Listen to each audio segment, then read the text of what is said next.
Olá, tudo bem? Então, hoje eu vou falar sobre tratamento da doença de Parkinson. E ao invés de simplesmente apresentar para vocês as opções disponíveis no mercado, eu decidi compartilhar com vocês a maneira que eu monto um planejamento, um plano de tratamento. Então, nos próximos minutos, vocês vão adentrar a mente de um neurologista especialista em doença de Parkinson para tentar entender melhor como funciona o tratamento da doença. Existem alguns princípios básicos que norteiam a construção desse planejamento e que são os nossos grandes objetivos quando a gente atende e trata um paciente. São eles a manutenção da independência, seja ela parcial ou total, e a melhora na qualidade de vida do paciente. A escolha do tratamento e o momento de introdução desse tratamento, obviamente, depende dos sintomas que a pessoa apresenta, mas também depende do estilo de vida de cada pessoa, da sua condição social, da sua condição familiar, econômica. Então, o tratamento tem que ser individualizado. Ele vai ser diferente para cada pessoa. Se vocês conversarem entre vocês, pode ser, muito provavelmente, muitas pessoas usam as mesmas medicações, mas vai ser improvável que essas medicações sejam usadas na mesma dose, no mesmo horário, tá? Então, ok. Vamos começar a construção desse plano de tratamento. Como o Pedro já falou, infelizmente, ainda não existe uma cura para a doença e não existe nenhum tratamento que bloqueie a progressão da sua evolução. Mas será que existe alguma recomendação que deve ser feita na primeira consulta para todo paciente? Eu acho que vocês já ouviram isso milhares de vezes só hoje, mas sim, que é a realização de atividade física regular. Então, a atividade física regular é a única modalidade de tratamento que tem evidência científica de ser neuroprotetora, além dos benefícios que ela traz no nosso corpo e nos sintomas da doença. Além disso, cada vez mais tem se falado da importância de uma alimentação saudável e balanceada. Os estudos mostram que alimentos ultraprocessados, dietas ricas em açúcar, eles podem ter efeitos deletérios no nosso cérebro a longo prazo. Então, é muito importante cuidar da alimentação e o tipo de dieta mais estudado, com mais evidência de benefícios, é aquela dieta do Mediterrâneo, na qual a gente consome principalmente legumes, verduras, cereais. Então, eu atendi o meu paciente, eu coletei na história todas as informações que eu julguei importantes, eu examinei esse paciente e eu vou começar, de fato, um tratamento específico para a doença. A base do tratamento é medicamentosa. Então, a gente tem a sorte que na doença de Parkinson existem diversos medicamentos que melhoram os sintomas e melhoram a qualidade de vida dos pacientes. E a gente tem um grande super-herói ou uma heroína que é a levodopa. A levodopa, que é o princípio ativo do Prolopa, do Parquidopa, do Exon, é a medicação mais potente no controle dos sintomas da doença. Por quê? Porque ela é a única medicação que no nosso cérebro é transformada em dopamina, a substância que está faltando. A levodopa pode ser usada em todas as fases da doença. Antigamente, não tão antigamente assim, a gente tinha um conceito equivocado de que a gente deveria poupar a levodopa e guardar ela para uma fase mais difícil da doença e também para tentar minimizar a ocorrência de alguns efeitos colaterais relacionados à medicação. O que a gente sabe hoje é que a levodopa é eficaz em todas as fases da doença. E quando você deixa de introduzir ela no momento que o paciente precisa, você está fazendo com que esse paciente viva com um controle insatisfatório dos sintomas no momento em que ele deveria ter a vida mais produtiva. Além disso, sabe-se hoje que a ocorrência desses efeitos colaterais relacionados à levodopa, eles estão principalmente relacionados com a própria patologia da doença, muito mais do que com o momento de introdução da medicação. Além disso, a levodopa é a medicação que tem o melhor perfil de efeitos colaterais à medida que a gente envelhece. Então, para os pacientes mais idosos, ela é a melhor medicação. Mas ela não é perfeita. Então, o que a gente sabe é que o tempo de duração da medicação, desculpa, no nosso corpo, ele é curto. Então, por isso, a gente tem que tomar múltiplas doses e o caminho que a medicação encontra no momento que a gente engole o remédio até ele chegar no nosso cérebro é tortuoso.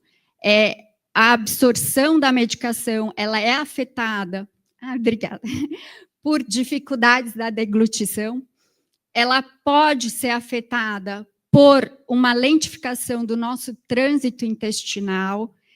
A absorção é afetada pela alimentação, especialmente pelos aminoácidos. Então, sim, a gente não deve tomar a levodopa junto com comida e deve se espaçar a alimentação e a tomada de remédio. Para tentar minimizar tudo isso, a indústria vem desenvolvendo diversas formas de apresentação da levodopa para tentar maximizar o seu efeito. Mas ela não está sozinha. A gente tem alguns outros aliados que vão também agir nessa comunicação dos neurônios. Então, aqui é uma sinapse, né? Que é a maneira que os neurônios se comunicam. E o que a gente tem aqui são as outras medicações no mercado, como elas, de uma maneira direta, na maioria das vezes indiretamente, potencializam o efeito do Prolopa ou tentam aumentar a quantidade de Prolopa aqui nessa fenda sináptica. Então, a gente tem, por exemplo, o pramipexol, a rotigotina, a selegelina, a rasagelina, a safinamida, a amantadina, o entacapona. Essas medicações, algumas delas podem ser usadas sozinhas, outras devem ser usadas associadas à levodopa, e cada uma tem um perfil de eficácia e efeito colateral que cabe ao médico avaliar se pode ser a medicação mais benéfica para o nosso paciente. Como a Fernanda falou anteriormente, os transtornos de controle de impulso, eles são principalmente desencadeados por esse grupo de medicamentos que é chamado de agonistas dopaminérgicos. Então, se você está usando, por exemplo, pramipexol e percebe uma compulsão sexual, uma vontade de jogar na internet compulsiva, isso deve ser um alerta e deve ser comunicado ao seu médico, porque revendo a medicação, reduzindo a sua dose ou suspendendo o remédio, esses sintomas tendem a se resolver, tá? Ok. Então, com o passar do tempo, existe uma tendência natural de a gente precisar aumentar a dose das medicações e provavelmente associar remédios. Isso é eficaz no controle dos sintomas, mas pode ser que em um determinado momento, mesmo com esses ajustes, o paciente passa a apresentar momentos do dia que ele está bem, com um bom efeito do remédio, com boa independência, e momentos que ele está mal, que ele está travado, que ele está mais rígido. E isso ocorre não apenas entre os dias, como a Giovana falou, mas durante o mesmo dia. E isso acaba impactando na qualidade de vida do paciente. Então, qual as estratégias que a gente tem nesse momento da doença? A gente pode propor um tratamento invasivo. Então, falando-se de tratamento invasivo, a gente tem, principalmente no Brasil, duas opções. Uma é uma terapia que a gente chama de ablativa, que é feita uma lesão no cérebro, geralmente de um lado só do cérebro, tratando o lado contralateral, ou a terapia do DBS, que é a terapia de estimulação cerebral profunda, onde são introduzidos 2 eletrodos, um de cada lado do cérebro, para tratar os 2 lados do corpo. Ambas as terapias têm as suas diferenças, vantagens, limitações, mas elas são eficazes no controle dos sintomas e também melhoram a qualidade de vida dos pacientes. Ok, então eu atendi o meu paciente, eu revisei todas as medicações, eu indiquei ou não um tratamento mais invasivo, mas mesmo assim eu não consegui melhorar a qualidade de vida do meu paciente. O que está acontecendo? O que eu estou deixando passar? A maioria desses tratamentos que a gente falou, eles são voltados para o controle dos sintomas motores, que são a lentidão, a rigidez e o tremor.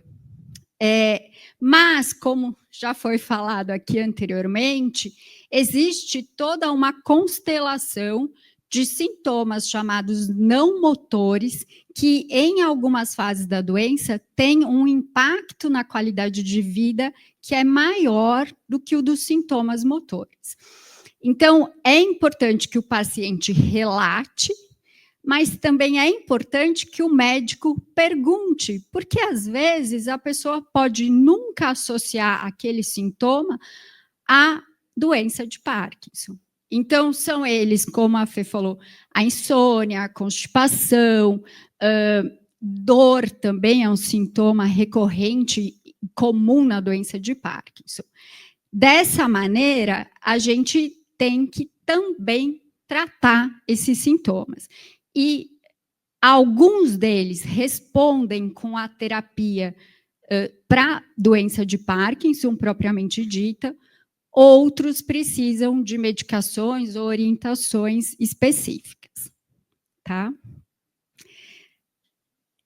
Então, eu já revisei remédio, indiquei ou não cirurgia, falei de exercício, alimentação. Está faltando mais alguma coisa?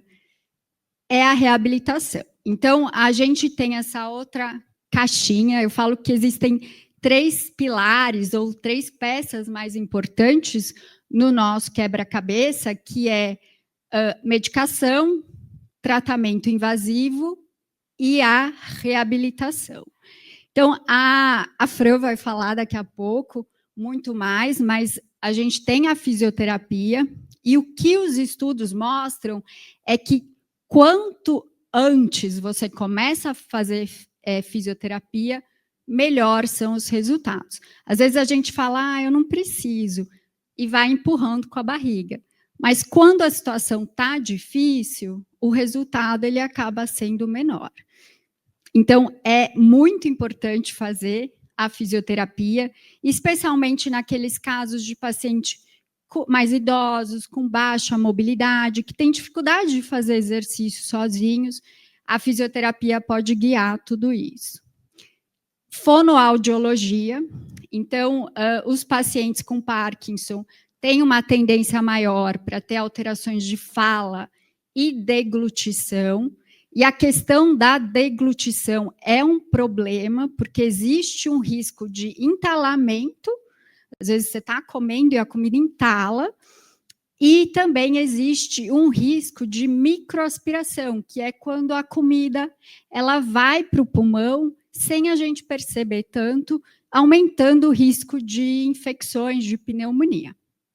Então, se você tem alguma alteração de fala ou da deglutição, é essencial fazer fono, porque melhora, tá? A gente tem também a terapia ocupacional, como a Fê falou, que pode tanto nos treinar a realizar tarefas do dia a dia, quanto fazer a reabilitação cognitiva. Eu acho que, infelizmente, mesmo aqui em São Paulo, é difícil achar terapeuta ocupacional que trabalhe com idoso e com Parkinson. E a terapia psicológica, tanto para os quadros de alteração de humor, quanto para a reabilitação. Então, eu espero que com todas essas medidas, eu tenha ajudado o meu paciente a viver melhor, e eu estou aqui para tirar qualquer dúvida. Obrigada.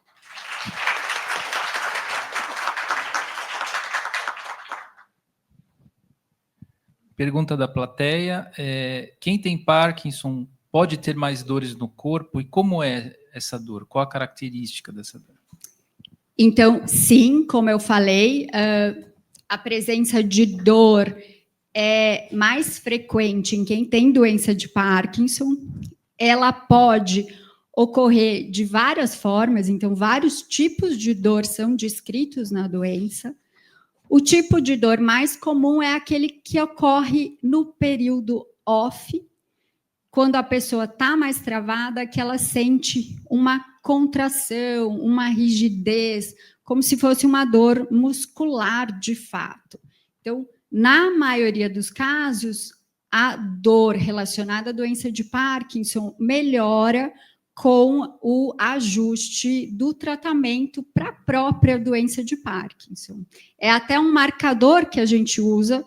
Se você tem dor, mas quando você toma a levodopa, por exemplo, a sua dor melhora, então provavelmente essa dor é relacionada com a doença e precisa ser feito um ajuste no seu tratamento. Pergunta da plateia, que também veio pelas redes sociais, pelo José Paulo Amorim Silveira, Samuel Mota Lima e Marlita Miazzi. Qual o momento certo ou situação para indicar a cirurgia?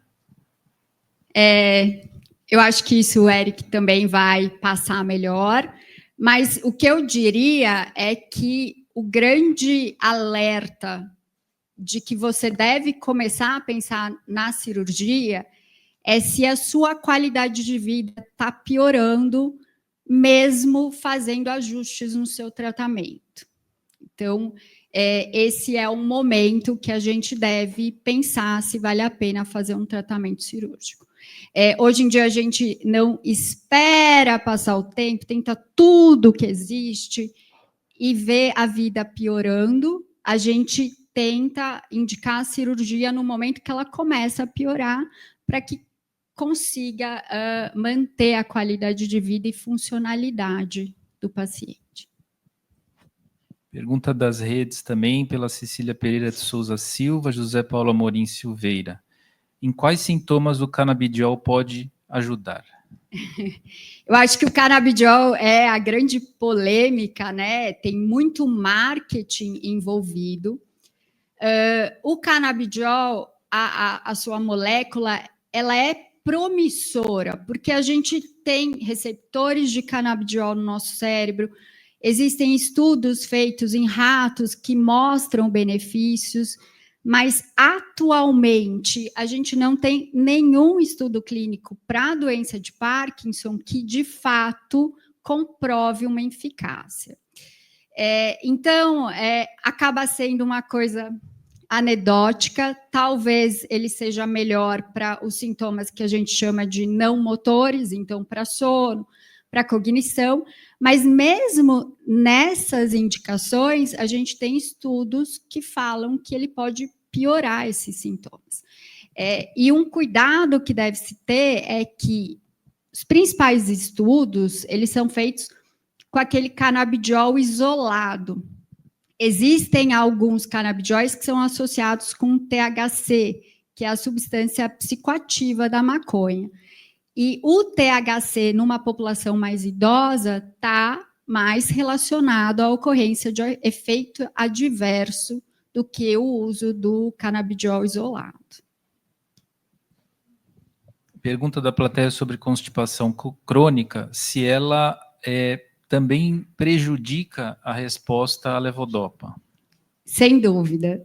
Então, tem se falado muito sobre saúde intestinal, o segundo cérebro, e na doença de Parkinson, o trânsito intestinal é lentificado.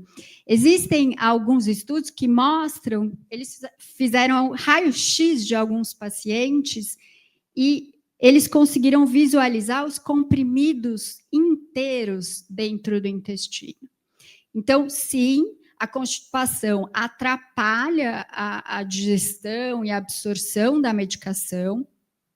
A gente tem também toda uma questão de microbiota, né? Os micro-organismos que habitam o nosso intestino e que ajudam na digestão, que podem ser benéficos ou deletérios também para absorção e degradação da medicação. Mas é uma área que está em estudo e que a gente ainda não tem respostas definitivas. Mas deve-se, sim, tentar ter uma alimentação rica em fibras, evitando alimentos que prendam mais o intestino. Tem que se beber água, tem que ser ativo, porque a gravidade ajuda o intestino a funcionar melhor. E é importante que o médico também revise as medicações que estão sendo usadas, porque várias medicações podem piorar esse quadro de constipação. E dessa maneira a gente tenta otimizar a absorção e o efeito da levodopa. Só um adendo, Alexandre, que uma das maneiras que se desenvolveram para potencializar a absorção da levodopa é pular o intestino.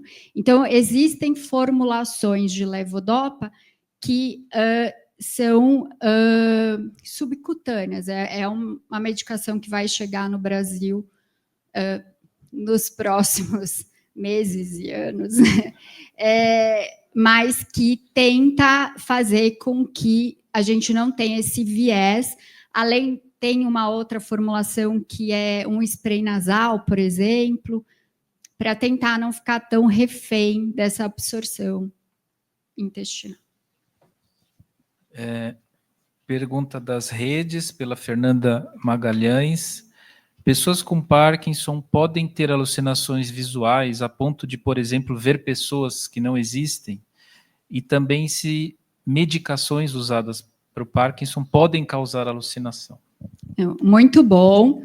A Fê já falou um pouco disso. Então, a própria doença de Parkinson e aquela proteína que o Pedro falou, a alfa-sinucleína, ela confere ao paciente uma predisposição a ter alucinações, e elas são principalmente visuais. Podem acontecer delírios persecutórios também, mas o principal é o visual. E essas alucinações, elas podem ser uma ilusão. Então, por exemplo, eu olho para aquela câmera, mas eu enxergo outra coisa. E daí, quando eu fixo, eu vejo que, na verdade, é uma câmera. Elas podem ser um vulto, como a Fê falou, uma sensação de presença, mas pode chegar a um ponto que a pessoa tem uma alucinação visual complexa de pessoas e situações. Sim, as medicações também podem exacerbar isso. todas as medicações usadas no tratamento da doença de Parkinson têm um potencial de piorar essas alucinações, mas existe uma graduação. Algumas pioram mais do que outras. Então, cabe ao seu médico reavaliar esses sintomas. Se mesmo a gente reduzindo o remédio, ou se eu não consigo reduzir remédio e as alucinações persistem, aí sim a gente entra com medicações que sejam específicas para tentar cortar esses sintomas.